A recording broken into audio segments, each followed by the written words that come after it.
السلام علیکم ورحمۃ اللہ تعالی وبرکاتہ۔ نحمده ونصلي ونسلم على رسوله الكريم اما بعد فاعوذ باللہ من الشیطان الرجیم بسم اللہ الرحمن الرحیم ان اللہ وملائکته یصلون علی النبی یا ایہا الذین آمنوا صلوا علیہ وسلموا تسلیما اللهم صل على سيدنا ومولانا محمد معدن الجود والكرم وآله الكرام وابنه الكريم وبارك وسلم صلاة وسلاما عليك يا رسول الله صلی اللہ تعالی علیہ وسلم۔ سورہ بقرہ آیت نمبر 41 کی تفسیر ہے۔ اللہ تبارک و تعالی ارشاد فرماتا ہے وَآمِنُوا بِمَا أَنزَلْتُ مُصَدِّقًا لِمَا مَعَكُمْ وَلَا تَكُونُوا أَوَّلَ كَافِرٍ بِهِ وَلَا تَشْتَرُوا بِآيَاتِي ثَمَنًا قَلِيلًا وَإِيَّايَ فَاتَّقُونِ، اور ایمان لاؤ اس کتاب پر جو میں نے اتاری ہے، وہ تمہارے پاس موجود کتاب کی تصدیق کرنے والی ہے، اور سب سے پہلے اس کا انکار کرنے والے نہ بنو، اور میری آیتوں کے بدلے تھوڑی قیمت نہ وصول کرو، اور مجھ ہی سے ڈرو۔ تو یہاں پر یہ جو فرمایا گیا کہ اس کتاب پر ایمان لاؤ جو میں نے نازل کی، یعنی قرآن مجید پر، اور یہ قرآن مجید اگلی کتابوں کی تصدیق کرنے والا ہے، آسمانی کتاب توریت اور انجیل وغیرہ کی تصدیق کرنے والا ہے۔ تو فرمایا جا رہا ہے کہ اے بنی اسرائیل کے علماء، اس قرآن پر ایمان لاؤ جو میں نے اپنے حبیب صلی اللہ علیہ وسلم پر نازل کیا ہے، اور وہ تمہارے پاس موجود کتاب توریت و انجیل کی تصدیق کرتا ہے، اور تم اہل کتاب میں سے قرآن مجید اور میرے حبیب صلی اللہ علیہ وسلم کے سب سے اولین منکر نہ بنو، یعنی سب سے پہلے انکار کرنے والے نہ بنو، ورنہ جو لوگ تمہارے پیچھے لگ کر کفر اختیار کریں گے تو ان کا وبال بھی تم پر ہوگا۔ کیونکہ دیکھیے حضور پاک صلی اللہ علیہ وسلم کے زمانے میں جو یہودی تھے اور جو عیسائی تھے، ان کو مخاطب کر کے کہا جا رہا ہے کہ قرآن کا انکار نہ کرو، کیونکہ قرآن کا انکار اگر وہ کرتے تو ان کی قوم کے اعتبار سے وہ سب سے پہلے منکر ہوتے۔ یہودیوں میں سب سے پہلے قرآن کے انکار کرنے والے، اور عیسائیوں میں سب سے پہلے قرآن کے انکار کرنے والے، کیونکہ قرآن ان کے سامنے نازل ہو رہا تھا، ان کے زمانے میں، ان کے وقت میں نازل ہو رہا تھا۔ تو اگر وہی قرآن کے منکر بن جاتے تو پھر ان کے بعد والے جو ان کی اولاد میں ہوتے یا ان کی قوم میں سے ہوتے، اور اگر وہ ان کی پیروی میں قرآن کا انکار کرتے تو اس کا وبال بھی ان کے اوپر ہوتا۔ اور ایسا ہوا بھی، وہ یہودی اور وہ نصرانی جنہوں نے قرآن مجید کا انکار کیا اور رسول پاک صلی اللہ علیہ وسلم کی نبوت کو نہیں مانا، حضور کی رسالت کا اقرار نہیں کیا، تو ان کے بعد آنے والوں نے بھی ان کی پیروی میں قرآن کا بھی انکار کیا اور حضور پاک صلی اللہ علیہ وسلم کا بھی انکار کیا، حضور کو رسول نہیں مانا، حضور کی نبوت کو تسلیم نہیں کیا۔ تو اب جو بھی یہودی اور نصرانی اس وقت بھی موجود ہیں اور اب بھی قرآن کا انکار کر رہے ہیں اور حضور کی رسالت کا اقرار نہیں کر رہے، ان سب کے گناہوں کا اور ان سب کے کفر کا وبال جو حضور کے زمانے میں یہودی اور نصرانی تھے ان پر ہوگا، یعنی ان کو ان کے کفر کا تو گناہ ملے گا، ان پر ان کے کفر کا وبال تو ہوگا، ساتھ ہی ساتھ قیامت تک اب ان کی پیروی میں جو بھی لوگ حضور کا انکار کریں گے اور قرآن مجید کا انکار کریں گے تو ان کے کفر کا وبال بھی ان کے اوپر ہوگا۔ یاد رہے کہ نیکی اور بدی کے ہر کام میں یہی اصول چلتا ہے، یہی اصول نافذ ہے کہ اس کی ابتدا کرنے والوں کو، پیروی کرنے والوں کے عمل کا ثواب یا عذاب بھی ملے گا۔ کیا مطلب ہوا کہ اگر کسی نے نیک کام کی شروعات کی تو اس کو نیک کام کی شروعات کرنے کا ثواب ملے گا، اور بعد میں جو لوگ بھی اس نیک کام پر عمل کرتے رہیں گے تو شروعات کرنے والے کو اس کا ثواب ملتا رہے گا، ابتدا کرنے والے کو اس کا ثواب ملتا رہے گا، اور جو عمل کریں گے ان کو تو ان کے عمل کا ثواب ملنا ہی ہے۔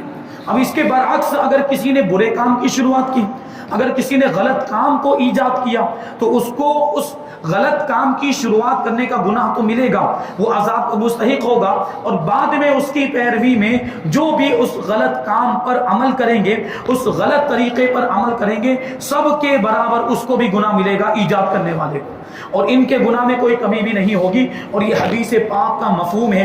حدیث پاک آگے ہے، حضرت جریر ابن عبداللہ رضی اللہ تعالیٰ عنہ سے روایت ہے کہ حضور اقدس صلی اللہ علیہ وسلم نے ارشاد فرمایا کہ جس نے اسلام میں کوئی اچھا طریقہ ایجاد کیا تو اس کے لیے اس طریقے کو ایجاد کرنے کا ثواب ہوگا، اور اس کے بعد جو لوگ بھی اس اچھے طریقے پر عمل کریں گے تو ان کا ثواب بھی اس ایجاد کرنے والے کو ملے گا، اور ان عمل کرنے والوں کے اپنے ثواب میں کوئی کمی بھی نہیں ہوگی۔ ان عمل کرنے والوں کو ان کے عمل کا ثواب ملے گا، لیکن ایجاد کرنے والے کو ان کے برابر عمل کرنے کے برابر ثواب ملے گا، کیونکہ اس نے ایجاد کیا، اچھا طریقہ ایجاد کیا، تبھی تو لوگ بعد میں اس کی پیروی میں اس اچھے طریقے پر عمل کر رہے ہیں، تو بعد میں عمل کرنے والے کا ثواب بھی اس ایجاد کرنے والے کو ملتا رہے گا۔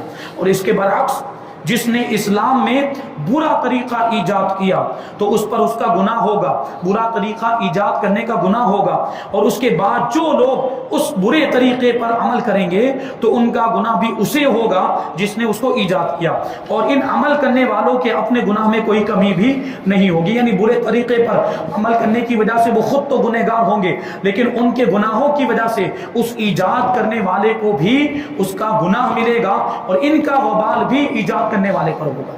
اب اسی سے بدعت کی دو قسمیں معلوم ہوتی ہیں، بدعت حسنہ اور بدعت سیئہ۔ اس سے پتہ چل رہا ہے حدیث پاک سے کہ بدعت اچھی بھی ہوتی ہے اور بدعت بری بھی ہوتی ہے، تو اس کی تفصیل ہم کچھ شامل کرتے ہیں۔ سب سے پہلے تو بدعت کا مطلب جانیں۔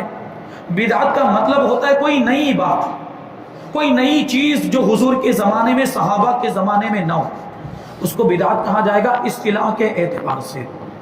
تو اب ظاہر سی بات ہے کہ ہر وہ کام جو حضور کے زمانے میں نہ ہو، بعد میں ایجاد ہوا، بعد کے لوگوں نے اس طریقے کی شروعات کی، تو ظاہر سی بات ہر ایسا طریقہ برا نہیں ہوتا، اس میں سے کچھ چیزیں اچھی بھی ہوتی ہیں اور کچھ چیزیں بری بھی ہوتی ہیں۔ یہ جو ہمارے مخالفین ہم پر الزام لگا دیتے ہیں، اور ہر ہمارا جو عمل اور معمولات اہل سنت اس پر یہ فتویٰ لگا دیتے ہیں کہ یہ بدعت، یہ بدعت، جیسے محفل میلاد شریف کو بدعت کہہ دیا جاتا ہے، اور اسی طرح اور بھی بہت ساری ہماری معمولات میں چیزیں شامل ہیں، ان پر یہ لوگ بدعت کا فتویٰ لگاتے ہیں۔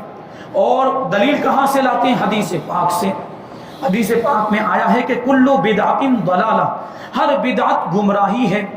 تو اس سے اب یہ لوگ نتیجہ نکالتے ہیں کہ ہر وہ نیا کام جو حضور کے زمانے میں نہ ہو وہ غلط ہے اور وہ گمراہی ہے۔ تو اس سے تو ان پر بھی اعتراض ہوتا ہے، کیونکہ یہ بھی تو بہت سارے ایسے کام کرتے ہیں جو حضور کے زمانے میں وہ کام نہیں ہوتے تھے، جیسے کہ انہوں نے بڑے بڑے مدرسے بنا لیے، بڑے بڑے دارالعلوم بنا لیے، اور تنخواہوں پر ان لوگوں نے پڑھانے والوں کو رکھا، مدرسین کو رکھا، اور باقاعدہ تعلیم کا نظام چل رہا ہے، اور بڑی بڑی مسجدیں بنا لی، مسجدوں میں گنبد بنا رہے ہیں، مسجدوں میں مینار بنا رہے ہیں، اور کھانے پینے میں خوب فراخی ہو گئی، الگ الگ قسم کے کھانے یہ لوگ بھی کھاتے ہیں، مختلف قسم کے الگ الگ قسم کے کھانے کھائے جاتے ہیں۔ یہ سب کام اور یہ سب چیزیں حضور کے زمانے میں تھی نہیں تھی، تو یہ سب بھی بدعت ہو گئی، یہ سب بھی بدعت، یہ بڑے بڑے مدرسے بنانا اور تنخواہ دار مدرسین کو رکھنا یہ بھی بدعت ہو جائے گا، کیونکہ حضور کے زمانے میں ایسے مدرسے نہیں ہوتے تھے، باقاعدہ دارالعلوم نہیں ہوتے تھے، وہاں تو بس ایک صفہ تھا، ایک چبوترا تھا، وہاں پہ صحابہ کرام بیٹھتے تھے اور باقی دوسرے صحابہ کرام حضور کی محفل میں حاضر ہوتے تھے، حضور جو کچھ بھی ارشاد فرماتے اسی کو وہ لوگ یاد کر لیتے اور اسی سے وہ دین کی تعلیم حاصل کرتے تھے۔ باقاعدہ کوئی مدرسہ نہیں تھا، اور باقاعدہ وہاں پر قیام و طعام کا انتظام نہیں ہوتا تھا، رہنے سہنے کا، کھانے پینے کا انتظام جیسے ابھی دارالعلوم اور جامعات وغیرہ میں ہوتا ہے ویسا حضور کے زمانے میں نہیں تھا۔ تو یہ بھی بدعت ہوا کہ نہیں ہوا ان کے کہنے کے مطابق، اور یہ بھی گمراہی ہوئی۔ اچھا، جب یہ ہم اعتراض کرتے ہیں ان کے اوپر کہ تم لوگ کہتے ہو کہ ہر بدعت گمراہی ہے، تو تمہارے دارالعلوم وغیرہ بھی تو بدعت ہے، تو اب وہ لوگ کیا کہتے ہیں؟ وہ لوگ ایک جواب دیتے ہیں کہ جو کام دین سے تعلق رکھنے والا ہو وہ اگر نیا ایجاد کیا جائے تو وہ بدعت ہے، اور دنیا سے تعلق رکھنے والا ہو تو وہ بدعت نہیں ہے۔ ان کو آپ یوں کہیں کہ ڈاکٹر سے علاج کراتے ہیں، بیمار ہو جاتے ہیں تو ڈاکٹر کے پاس جاتے ہیں، وہ دوائی کھاتے ہیں، یہ دوائی حضور کے زمانے میں تھی؟ یہ دوائی حضور کے زمانے میں تھی؟ کہ دوا کھاتے ہیں اور علاج کرواتے ہیں، علاج کے مختلف طریقے، یہ سب طریقے حضور کے زمانے میں نہیں. یہ ٹیکنالوجی موبائل استعمال کرتے ہو، یہ حضور کے زمانے میں تھا. کمپیوٹر استعمال کرتے ہیں، یہ حضور کے زمانے میں تھا. اور یہ اعتراض آپ کریں تو آپ کو کیا جواب دیتے ہیں کہ دین میں اگر کوئی نئی بات ایجاد کرے تو وہ بدعت ہوتا ہے، اور دنیا کے معاملات میں اگر کوئی نئی بات ہو جس کا دین سے کوئی تعلق نہیں ہو تو وہ بدعت بری نہیں. یہ لوگ ایسی دلیل دے. تو کیا یہ دارالعلوم دین کا کام نہیں ہے؟ کہ جامعات اس کا تعلق دین سے نہیں ہے؟ اس کو تو وہ دین کی خدمت کا بہت بڑا ذریعہ مانتے ہیں، دین کا قلعہ کہتے ہیں اپنے اعتبار سے، جبکہ وہاں سے فساد پھیل رہا ہے، وہاں سے فسادی پیدا ہو رہے ہیں جو گمراہیت پھیلا رہے ہیں، اور معاذ اللہ لوگوں کو گستاخ رسول بنایا جا رہا ہے اور گستاخ اولیاء بنایا جا رہا ہے.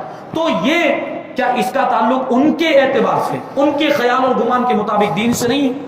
یقیناً دین سے، ان کے خیال کے مطابق. تو یہ بدعت ہوا کہ نہیں، اور یہ بدعت بھی بری بدعت ہوئی کہ نہیں؟ بہرحال ان پر یہ خود اس کا وبال پلٹتا ہے یہ جو بات کہتے ہیں. تو یقیناً صحیح بات وہی ہے جو ہمارے علماء نے فرمائی. اور ہمارے علماء نے فرمایا کہ بدعت کی دو قسمیں ہیں، اچھی بدعت اور بری بدعت. اس کو عربی میں بدعت حسنہ اور بدعت سیئہ کہا جاتا ہے. بدعت حسنہ مطلب اچھی بدعت، اور بدعت سیئہ مطلب بری بدعت. اب ہمیں اس میں غور کرنا. اچھا پھر وہ حدیث کا مطلب کیا ہوگا جس حدیث میں یہ فرمایا گیا کہ ہر بدعت گمراہی ہے؟ تو اس کا مطلب یہ کہ ہر بری بدعت گمراہی ہے، ہر بدعت سیئہ گمراہی ہے. وہاں پہ یہ مطلب نکلے. یعنی حضور پاک صلی اللہ علیہ وسلم نے جب ایک حدیث کے اندر یہ ارشاد فرمایا کہ اگر کوئی اچھا طریقہ ایجاد کرے تو اس کو اس ایجاد کرنے کا ثواب ملے گا اور بعد میں عمل کرنے والوں کا بھی ثواب ملے گا، تو اس کا کیا مطلب ہوا کہ بدعت اچھی بھی ہوتی ہے. تو وہاں اب ہم کو وہاں تعویل کرنی پڑے گی اس حدیث کے اندر، اور وہ تعویل یہی ہے کہ ہر بری بدعت گمراہی ہے، کیونکہ اس حدیث سے ثابت ہوتا ہے کہ بدعت اچھی بھی ہوتی ہے اور بدعت بری بھی ہوتی ہے. اب علماء نے بدعت حسنہ کی بھی کچھ قسمیں بتائی ہیں اور بدعت سیئہ کی بھی کچھ قسمیں بتائی. بدعت حسنہ میں جائز بھی آ جاتا ہے. ایک بدعت ایسی ہے بدعت حسنہ میں جو جائز اور مباح ہے، اور بعض بدعتیں ایسی ہوتی ہیں جو مستحب ہوتی ہیں، اور بعض بدعت حسنہ ایسی ہیں جو واجب تک کا درجہ رکھتی ہیں. اور بدعت سیئہ میں بھی کیٹیگری ہے. بعض بدعت سیئہ ایسی ہے جو مکروہ تنزیہی ہے، اور بعض بدعت سیئہ ایسی ہیں جو مکروہ تحریمی ہے، اور بعض حرام تک پہنچ جاتی ہیں. تو یہ اس طریقے سے. تو ہمیں پتہ کیسے چلے گا کہ کون سی بدعت اچھی ہے اور کون سی بدعت بری ہے، کون سا نیا طریقہ اچھا ہے اور بدعت حسنہ میں آتا ہے، اور کون سا نیا طریقہ برا ہے جو بدعت سیئہ میں بری بدعت میں آئے؟ تو ہمارے پاس کسوٹی موجود ہے. ہمارے پاس کسوٹی ہے قرآن و حدیث.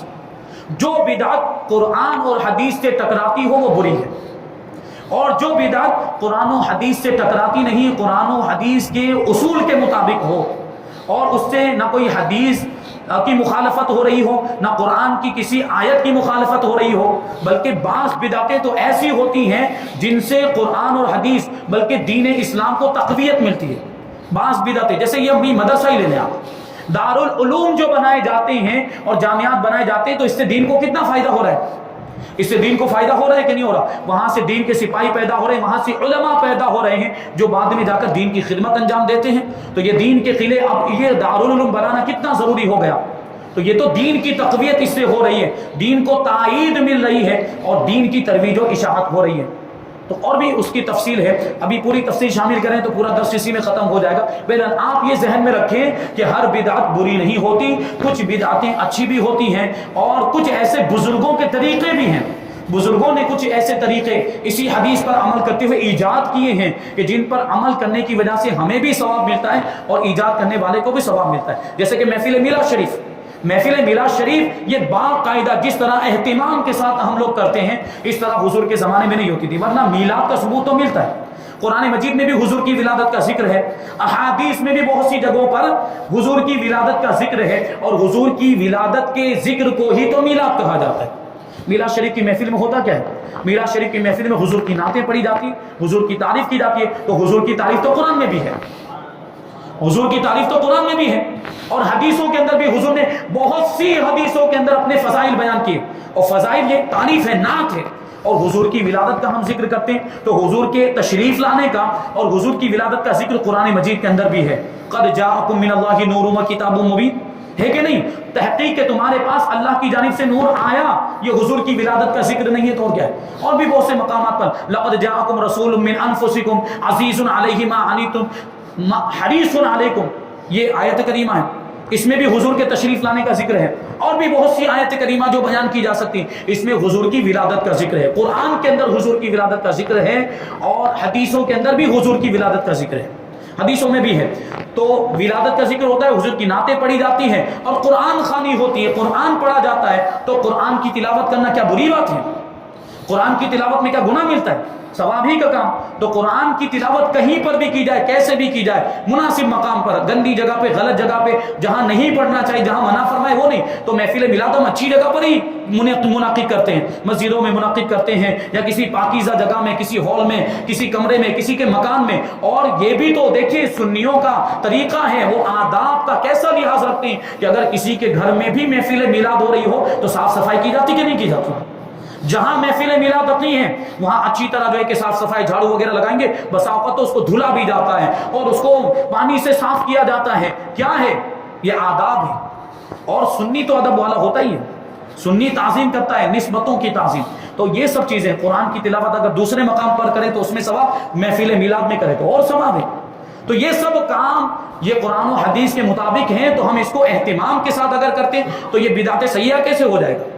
یہ بدعت حسنہ میں آئے گا، ورنہ دیکھنے جائیں تو پھر یہ بدعت بھی نہیں ہے۔ اگر ویسے دیکھیں کہ ولادت کا ذکر کرنا یا حضور کی نعت پڑھنا یا قرآن کی تلاوت، یہ تو ڈائریکٹ قرآن سے اور حدیث سے ثابت، تو یہ تو بدعت میں آئے گا ہی نہیں۔ یہ بات چل رہی ہے اہتمام کرنا، باقاعدہ محفل منعقد کرنا۔ یہ محفل منعقد کرنے کو بدعت کہا جا سکتا ہے، لیکن یہ بری بدعت ہرگز نہیں ہے، یہ بدعت حسنہ ہے، یہ مستحب ہے، یہ ثواب کا کام۔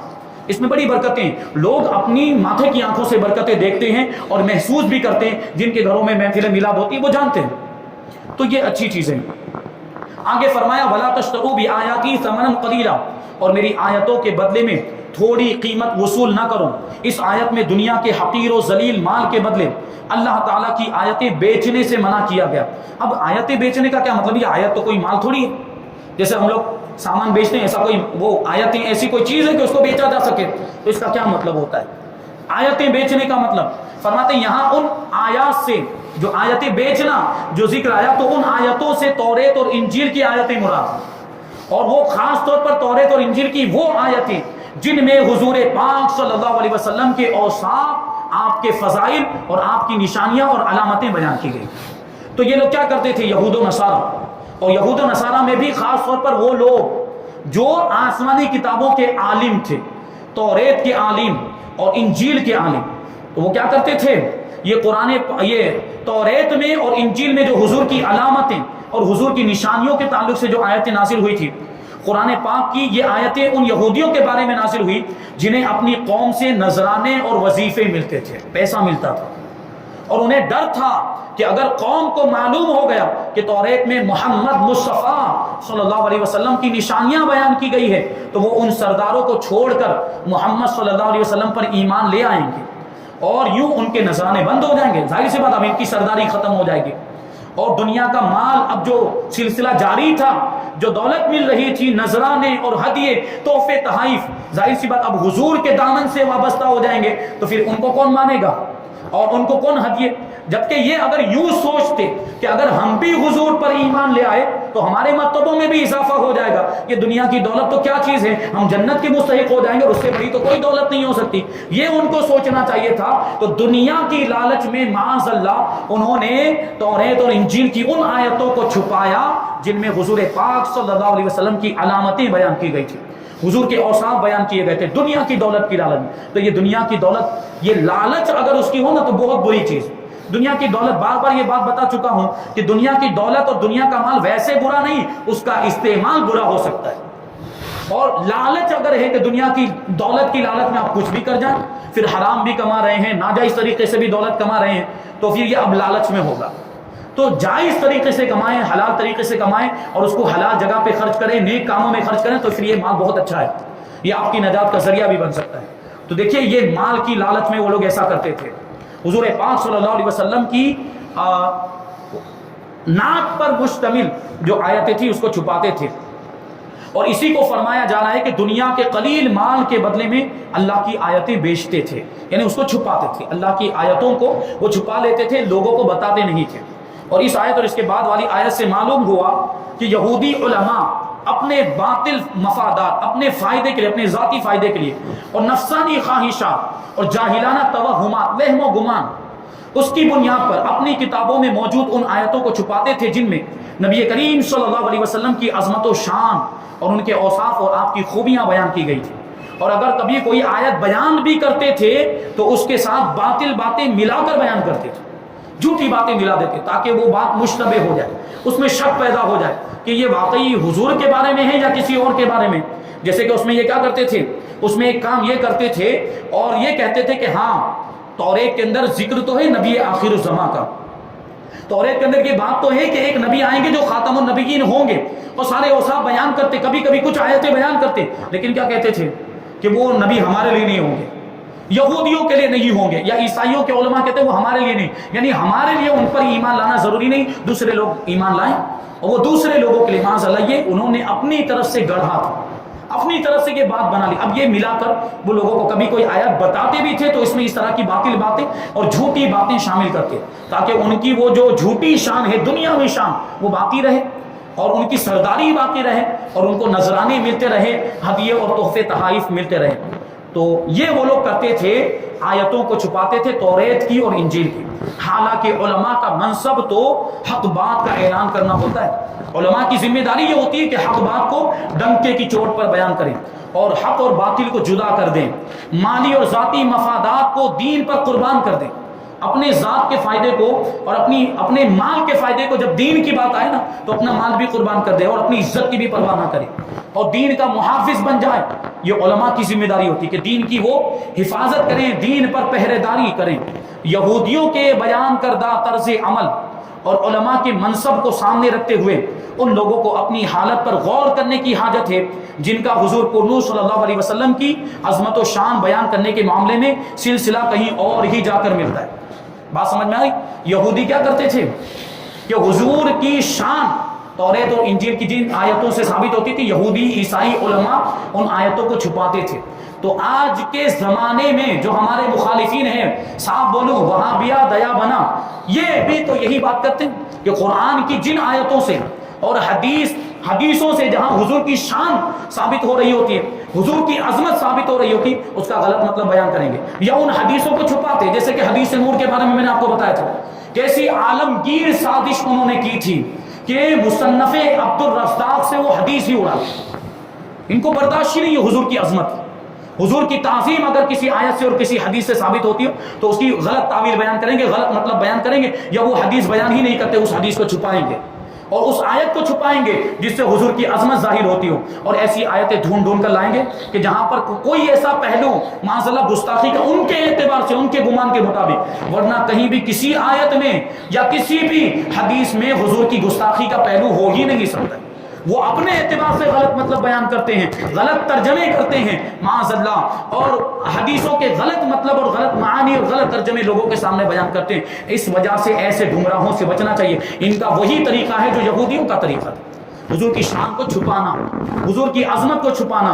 اور ہمارا عاشقوں کا معاملہ یہ ہے کہ ہم جہاں تک ہو سکے بڑھ چڑھ کر حضور کی شان کو اور بیان کرتے ہیں، اور وہ حدیثیں اور وہ آیتیں جن میں حضور کی عظمت اور حضور کی شان بیان کی گئی ہو ہم لوگوں کے سامنے ظاہر کرتے ہیں، ہم بیان کرتے ہیں۔ یہ عاشقوں کا طریقہ اور یہ سچے حضور کے ماننے والوں کا طریقہ ہے۔ تو یہاں پر ایک بات یہ بھی ذہن میں رہنی چاہیے کہ جو علماء ہیں تو علماء کی ذمہ داری یہ ہے کہ حق بات بیان کریں، دین کی خدمت کریں، اور دین کی خدمت کے سلسلے میں کسی کی پرواہ نہ کریں۔ دین کی محافظت اور دین کی حفاظت کا جہاں معاملہ ہو تو پھر اپنی ذات کو، اپنی شخصیت کو سائڈ میں رکھ دیں، کیونکہ ہوتا یہ ہے کہ آج کل معاملات ہے کہ شخصیت پرستی بہت زیادہ ہو رہی ہے، شخصیت منوائی جاتی ہے، شخصیت کا پرچار ہوتا ہے، دین سائیڈ میں رہ جاتا ہے اور لوگ شخصیت کا پرچار کریں، یہ ہمارے پیر صاحب ایسے یہ ایسے، اور دنیا کے جو ہے کہ قلابے ملائے جاتے ہیں اور ان کی تعریف میں ان کے تعریف کے پل باندھے جاتے ہیں۔ بھائی آپ کا مقصد اگر دین کی خدمت کرنا ہے تو آپ دین کا کام کریں، اور شخصیت کا پرچار کیوں کریں؟ دین کا پرچار کریں۔ اگر آپ دین کا پرچار کریں گے اور خلوص و للہیت کے ساتھ دین کی خدمت کریں گے تو لوگ خود بخود آپ کو مانیں گے، خود بخود آپ کی شخصیت کو تسلیم کریں گے، پھر منوانے کی ضرورت نہیں پڑے گی۔ دین کا کام کریں. حضور حافظ ملت علیہ رحمہ جن کا عرس ابھی قریب ہی میں آنے والا ہے، انہوں نے ایک جملہ بڑا ہی پیارا زندگی کا فلسفہ بیان کر دیا اور دین کی خدمت کرنے والوں کے لیے ایک اصول عطا فرمایا اور ارشاد فرمایا کہ نام کے لیے کام مت کرو، نام کے لیے کام مت کرو، کام کرو گے خود بخود نام ہو ہی جائے گا. دین کی خدمت اگر خلوص و للہیت کے ساتھ کرو گے تو نام ہونا ہے. ظاہر سی بات، لوگ آپ سے وابستہ ہو جائیں گے، لوگ آپ سے جڑیں گے اور لوگ آپ کے چاہنے والوں میں شامل ہو جائیں گے اور اللہ تبارک و تعالیٰ خود بخود لوگوں کے دلوں میں تمہاری محبت ڈال دے گا، کیونکہ اس کا وعدہ ہے. اللہ کا وعدہ ہے ان الذین آمنوا وعملوا الصالحات سیجعل لهم الرحمن ودا، کہ بے شک وہ لوگ جو ایمان لائے اور نیک کام کیے، اچھے کام کیے، ان قریب رحمان لوگوں کے دلوں میں ان کی محبت پیدا فرما دے. تو ہمیں بس خلوص و للہیت کے ساتھ دین کا کام کرنا ہے، دین کی خدمت. ہمیں اپنی شخصیت کی پرواہ نہیں کرنی، بلکہ جہاں ضرورت پڑے تو ہمیں اپنے مال کو بھی قربان کر دینا ہے دین کے نام پر، اور اپنی عزت کو، اپنی شخصیت اور ساری چیزوں کو قربان کرنے کا جذبہ ہمارے اندر ہونا چاہیے. تو یہ اس طرح ہر اعتبار، یہ اب خالی یہ علماء کی ذمہ داری نہیں، عوام بھی تو اپنے اعتبار سے اپنی استطاعت کے مطابق دین کی خدمت کر سکتے ہیں. تو آپ بھی دین کی خدمت کریں. جیسے کہ میں نے اس سے پہلے بھی آپ کو یہ بات بتائی تھی کہ آپ اگر دین کی خدمت کرنا چاہتے ہیں تو کیسے کریں گے؟ تو ان علماء سے ملیں، ان علماء سے رابطہ کریں جو دین کا درد رکھتے ہیں، جو دین کی خدمت کرنا چاہتے ہیں، اور ان سے مل کر آپ پوچھیں کہ ہمارے لائق کوئی کام ہو تو بتائیے، ہم دین کے لیے کیا کر سکتے ہیں. وہ آپ کو بتائیں گے، کیونکہ بہت سی جگہوں پر وہاں پر کثرت بتانے کی حاجت پیش آتی ہے کہ وہاں پبلک ہونی چاہیے، ہمیں وہاں پبلک کی ضرورت پیش آتی ہے، تو وہاں پر آپ حاضر ہو جائیں. ایسا بھی ہوتا ہے بہت سے مقامات پر. اور بھی بہت ساری چیزیں ہیں اور بہت سارے ذرائع ہیں جہاں پہ پبلک اور عوام کی ضرورت پڑتی ہے، وہاں ویسے آپ کام کریں. یا علماء سے رہنمائی لے کر کہ کوئی ایک مخصوص چیز ہمیں بتا دیں کہ وہ ہم جا کر لوگوں تک پہنچائیں. تو یہ بھی دین کا کام. اور بھی بہت ساری چیزیں اس میں ہو سکتی ہے. وقت زیادہ ہو گیا، انشاءاللہ تبارک و تعالیٰ باقی کی باتیں ہم آئندہ درس میں شامل کریں گے. اللہ تبارک و تعالیٰ کی بارگاہ میں دعا ہے کہ جو کچھ بھی بیان ہوا اس پر ہم سب کو عمل کرنے کی توفیق عطا فرمائے اور نور قرآن سے ہم سب کے دلوں کو روشن اور منور فرمائے. وما علینا الا البلاغ. السلام علیکم.